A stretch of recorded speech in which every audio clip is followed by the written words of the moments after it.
Hi all. In our last session we have very clearly seen the concept of discontinuous mode of operation and continuous mode of operation in a single phase fully controlled rectifier fed DC motor with their corresponding waveforms. In today's session we are going to study about the various relations associated with this. In fact, we are going to do a mathematical analysis of the various waveforms corresponding to both the discontinuous mode of operation as well as continuous mode of operation, and from that we will be obtaining the speed torque characteristics. So far we have explained the theory portion of both discontinuous mode of operation as well as continuous mode of operation. Next we are going to do the mathematical analysis for both this discontinuous mode as well as continuous mode. By doing this mathematical analysis we will be obtaining the relation for armature voltage, armature current, and relation for critical speed. These three relations are obtained by doing the mathematical analysis. First we will see how we are obtaining the relation for armature voltage. In this discontinuous mode of operation, if we are considering the region from alpha to pi plus alpha, the armature voltage, if you see here, will be having two portions. From alpha to beta, the armature voltage will be same as that of the source voltage. From beta to pi plus alpha, since there is no conduction of the thyristors, the armature voltage will be same as that of the back EMF. So during the interval between alpha to pi plus alpha, we can divide this interval into two parts. One is between alpha to beta and other is from beta to pi plus alpha.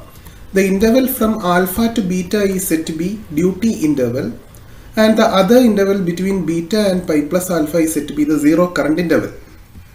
So while determining the value of armature voltage, the total time duration which we have considered is from alpha to pi plus alpha. So the time duration can be obtained by subtracting pi plus alpha with alpha. Then we will be getting the time interval, the total time duration as pi. So 1 by total time duration, we are actually obtaining the average value. Integral alpha to beta during this time interval, because from alpha to pi plus alpha we have divided into two time intervals. During the duty interval, the output voltage which we have obtained were same as that of the source voltage. So alpha to beta Vm sin omega t d omega t, and during the interval beta to pi plus alpha, the output voltage was same as that of the back EMF. Further integrating it and applying the limits, we will be getting the average value of armature voltage as Va is equal to 1 by pi Vm cos alpha minus cos beta plus E into pi plus alpha minus beta. This is actually the average value of armature voltage during discontinuous mode of operation. You must remember this relation, then only you will be able to solve the problems associated with this. Next we are going to obtain the relation for armature current. In order to obtain the relation for armature current, we will be writing the KVL relation, that is Kirchhoff's voltage law relation. If you are considering this loop, the voltage which is applicable across these terminals will be the armature voltage VA, and the load which is shown here is actually a RLE load. So by applying KVL in this loop, we will be able to write the relation as VA is equal to IA into RA plus LA into DIA by dt plus E. During this interval, that is during the duty interval, we very well know that the value of VA is same as that of the Vm sin omega t. So make this equation Vm sin omega t is equal to IA RA plus LA DIA by dt plus E, and you can number this as equation number 2. Similarly, during the zero current interval, the value of current IA is 0. So at that time the value of VA is equal to E. So we will be writing that relation also here, and we will number it as equation 3. So for solving this equation number 2, this is very much similar to that of finding the solution of a differential equation, that too first order differential equation. While finding the solution of this first order differential equation, we will be having two main components. One component is due to this AC source, other component is due to this back EMF. In addition to this two, there will be the transient component also. So altogether, after solution of this first order differential equation, we will be able to get the value of current as Vm by Z sin omega t minus phi minus E by Ra plus K1 e raised to minus t by tau A. you don't need to deduce the solution of this differential equation. This will be a longer step. So you just need to remember this relation for armature current. You don't have to derive the whole solution. So if you are seeing in this solution, you will be able to find that the two main components are due to the AC source and back EMF, and this is actually indicating the transient component. So the sum of these two will be the steady state component. As I told in the previous session that tau A will be indicating the time constant. In the case of a RL load, the value of tau A will be LA by RA. Similarly, if you are seeing the RL load, this phi will be indicating the impedance angle. If you are drawing the impedance triangle, you will be able to see that tan phi is equal to XLA divided by RA, from which you can write phi is equal to tan inverse omega LA by RA. From this, we will be able to write that tan phi is equal to omega LA by RA. As I told now, LA by RA will be indicating the term tau A, which is actually the time constant. So instead of LA by RA, you can make the substitution tau A. Then you will be getting tan phi is equal to omega into tau A. Or else you can say that tau A is equal to tan phi by omega. So instead of this tau A here, you can make the substitution tan phi by omega. In this relation, K1 is actually an unknown. So we have to determine the value of K1 by using the initial conditions. The initial condition is the value of current at the instant of firing is actually 0. You will be able to see here IA alpha value is actually 0. So using this as the initial condition, we will be able to determine the value of K1. Once after determining the value of K1, we will make that substitution here. So in this equation number 4, we have to make the substitution for omega t as alpha and equate this whole relation is equal to 0, from which we will be able to deduce the value of K1. After determining the value of K1, you have to make that substitution here. Then you will be able to get the value of armature current as this one. So this is the final relation for armature current.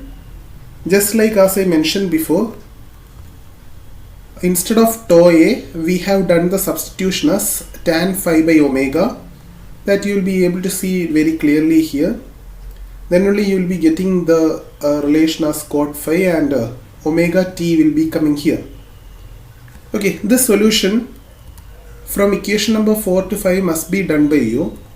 It's quite simple, nothing you have to do it. You just need to make the substitution for omega t as alpha and you have to equate this relation equal to 0. Thereafter you have to fetch the value of K1 from here, and once after obtaining the value of K1, you have to put that K1 in this relation and simplify it. Then you will be able to get the value of armature current as represented in equation number 5. As of now, we have determined the values or the equations for armature voltage and armature current. The equation for armature voltage is indicated as equation number 1, and the equation for armature current is indicated as equation number 5. Before moving to the derivation of relation for critical speed, we will be first determining the relation between motor torque and speed in discontinuous mode of conduction. After that, I will be explaining to you the definition of critical speed, and then we will go for obtaining the relation for critical speed. So now let's see the relation between motor torque and speed. In order to obtain the relation between motor torque and speed, we will be using the normal voltage equation of the motor, that is VA is equal to E plus IARA. As you know, E is indicating the back EMF. The relation for VA has been already determined in equation number 1, so make that substitution here. As I told you, we are doing the analysis of a separately excited DC motor. In the case of a separately excited DC motor, the field excitation has been given separately by using a constant DC source.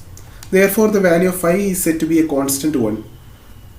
From the standard relation of back EMF, you very well know that speed is directly proportional to EB by phi. Since phi is maintained to be a constant 1, E will be directly proportional to omega 1.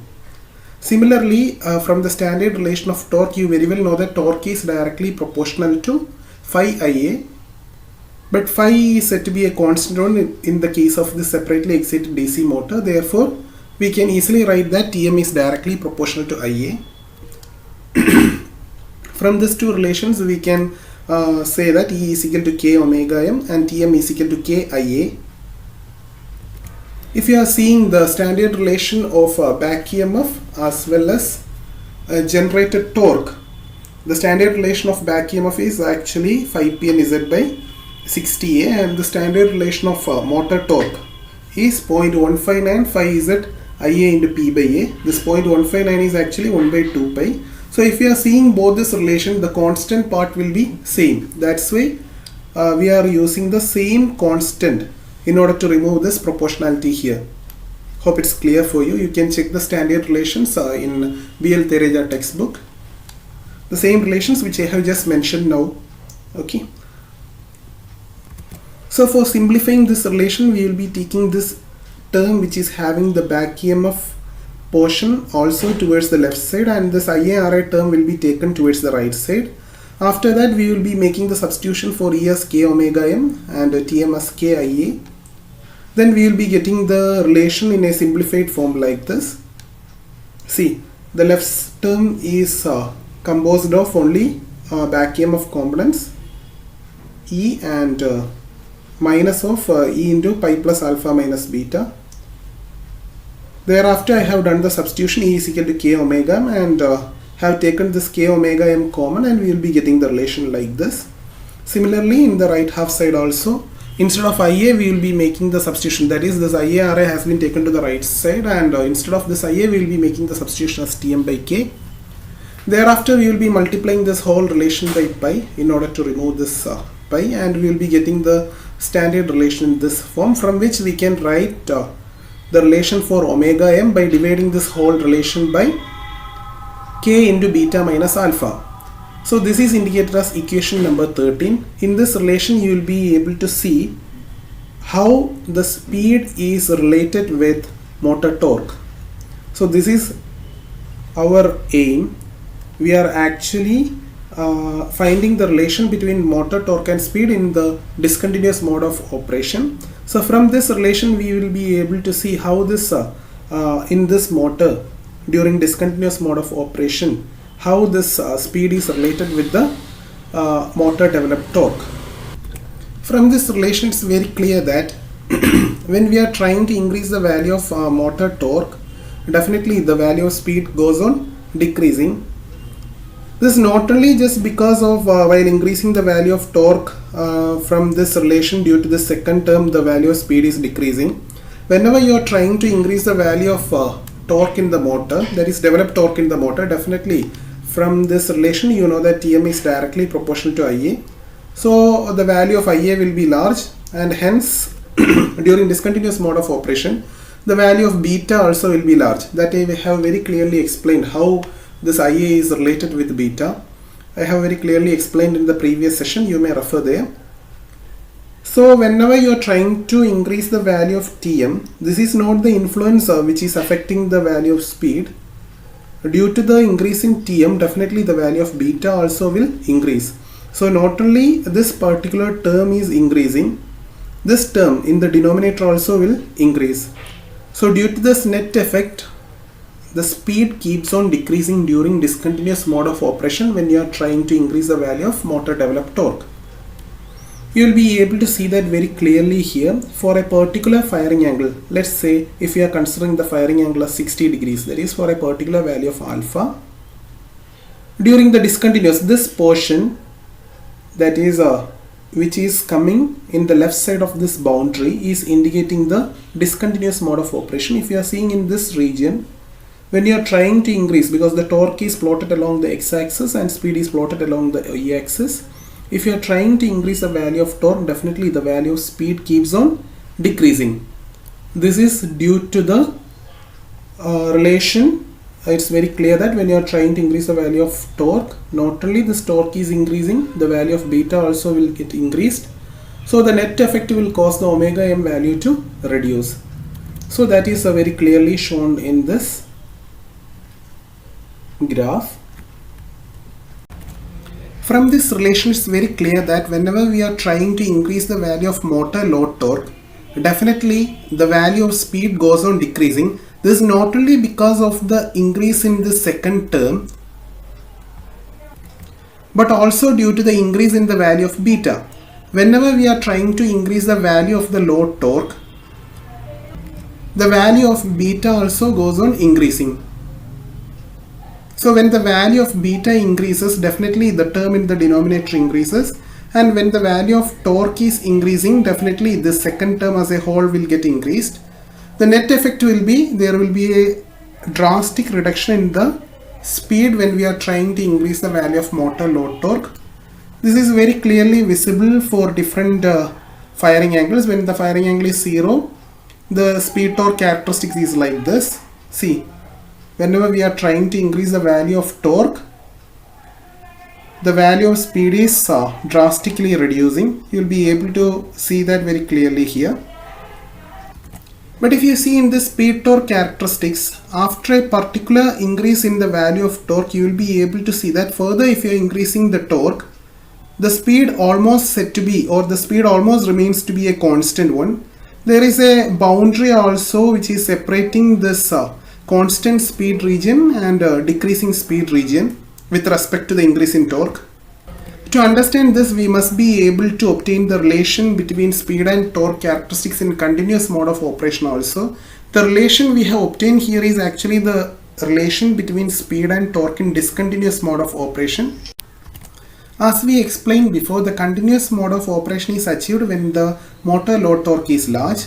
When the motor load torque is large, definitely the value of armature current will be large. You will be able to see that very clearly from these two graphs. In fact, from these two waveforms. In this waveform, the value of current is large. When the value of current is large, the inductor takes larger time to discharge. So before the current is reaching the value of 0, the next pair of thyrostats gets triggered. So here you will be able to see very clearly that the mode of conduction is actually a continuous one. So from the instant alpha to pi plus alpha, the output voltage which is appearing across this armature terminals will be same as that of the source voltage. Using that, we will be able to deduce the relation for average armature terminal voltage. VA is equal to the total time duration from alpha to pi plus alpha is actually pi, and the integration has to be done from alpha to pi plus alpha, and during this instant or duration, the value of armature terminal voltage is same as that of source voltage. So make that substitution here and we will be able to obtain the value of average armature terminal voltage as 2 Vm by pi cos alpha, and we have denoted it as equation number 14. In order to obtain the relation for omega m, or the relation between omega m and torque in the case of continuous mode of conduction, you have to use, or you have to follow the same steps which we have done in order to obtain the relation between speed and torque in the case of a discontinuous mode of conduction. That is, you have to remember this voltage equation of a motor. In this voltage equation of the motor, in continuous mode of conduction, the value of VA is actually 2 Vm by pi cos alpha. Instead of E, you have to write the relation K omega m, and instead of IA, you have to write the relation Tm by K. Thereafter, simplifying it, just following the same steps, and then bringing this omega m term to the left side, we will be able to obtain the relation between speed and torque. While comparing with equation 13, in equation 15, if you see, even if you are trying to increase the value of torque, definitely the value of speed has to decrease. But the effect is not that high as in the case of equation 13. This is because the term beta is not occurring in this speed relation. Moreover, whenever we are trying to increase the value of torque, that increase won't come into much effect because the value of Ra is very, very small, as all of you know that. Always, all the electrical machines are designed with a very small value of armature resistance in order to increase the efficiency, or in order to reduce the losses which are occurring in the machine.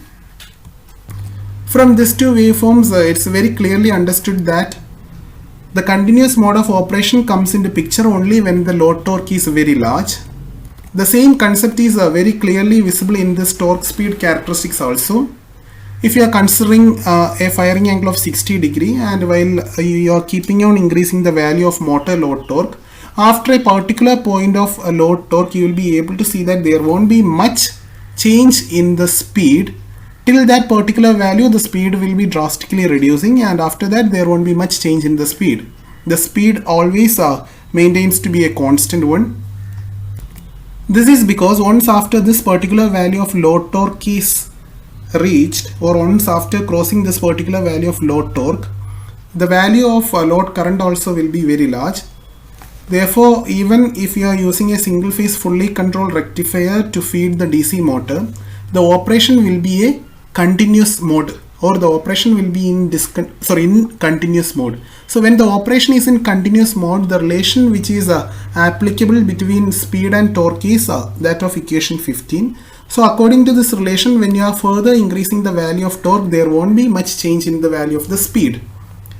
Whereas when you are trying to reduce the value of torque less than this, or if you are analyzing the characteristics with a value of load torque less than this, you will be able to see that here if you are increasing the value of load torque from 0 up till this particular value, I have told very clearly before that I have taken this firing angle of 60 into consideration. So while increasing the load torque from 0 up till this particular point of load torque, you will be able to see that the speed keeps on reducing. This is in accordance with relation 13, because when the value of load torque is small, definitely the operation will be in discontinuous mode. When the value of load torque is larger than this particular load torque, then definitely the operation becomes a continuous one. Hope this characteristics is clear for you now.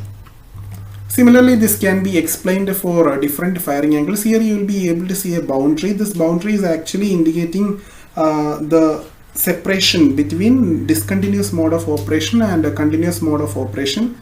Here if you are seeing for the firing angle alpha, the load torque at which the separation between discontinuous, or the load torque at which discontinuous mode of operation comes to an end, will not be same as that in the case of a firing angle of 60, and this will not be same as that in the case of firing angle of 90. This is because if you see in both this relation, when the value of firing angle is changed, definitely the value of speed is also getting changed, even though the torque is said to be a constant one. So this line, this dotted line, is actually indicating the boundary between discontinuous mode of operation and continuous mode of operation. The speed corresponding to this boundary points, see here if you are seeing, this is actually the torque at which the discontinuous mode of operation comes to an end when the firing angle is 0. Similarly, this is the torque at which the discontinuous mode of operation comes to an end when the firing angle is 60. So the corresponding speeds of this firing angles, see if the firing angle is 0, the speed corresponds to the point, or the speed corresponds to this boundary point will be coming around here, and this particular speed is said to be critical speed. Similarly, corresponding to this boundary point at firing angle alpha is equal to 60, the speed corresponds to this particular boundary point is said to be the critical speed at firing angle 60. So next we have to obtain the relation for this critical speed. To obtain the relation for critical speed, we will use the equation number 5. This is actually the relation which we have obtained for the value of armature current. From the waveforms, we very well know that in discontinuous mode of operation, the value of current when the firing angle is beta, in fact it is not actually the firing angle, when the value of omega t is beta, the value of current comes to be 0. See, from this waveforms it's very clear that when the value of load current is obtained at beta, that particular value of current will be 0, and the discontinuous mode of operation comes to an end when the value of beta is same as that of pi plus alpha. It's very clear that the discontinuous mode of operation comes to an end when the value of beta is same as that of pi plus alpha, or else we can say that the largest value which beta can obtain will be pi plus alpha. So in this relation for load current, if you are making the substitution for omega t as beta, then definitely the value of this current will be 0. And as I mentioned before, the largest value which beta can have is pi plus alpha. That is possible only at the boundary point from discontinuous mode of operation to the continuous mode of operation. Since this critical speed is actually the speed at the particular boundary point, in this relation we have to make the substitution for beta as pi plus alpha. Once after making the substitution, we will be simplifying it. we will be bringing this Vm by Z, that particular term we will be taking to the right hand side.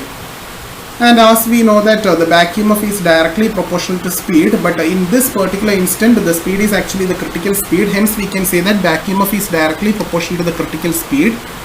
And in order to remove this proportionality, we will be using a constant k here, and we will make the substitution of 8 in equation 7, from which we can write the standard relation for critical speed as mentioned in equation number 9. You must remember this relation. This is very important while solving the problems. So if we are seeing this, it's very clear that this relation is having a dependency on the value of firing angle alpha. So when the firing angle is varied, definitely the value of critical speed also changes. So far we have seen the speed control by using a single phase fully controlled rectifier fed DC motor. We have also obtained the relations corresponding to it, that is the relation for armature current, relation for armature voltage, and the relation for critical speed. In addition to that, we have also seen the speed torque characteristics in the case of a single phase fully controlled rectifier fed DC drive. In our next session, we will be seeing the two quadrant operation which is achieved by using the single phase fully controlled rectifier fed DC drive. Along with that, we will see the numerical problems associated with this. Thank you.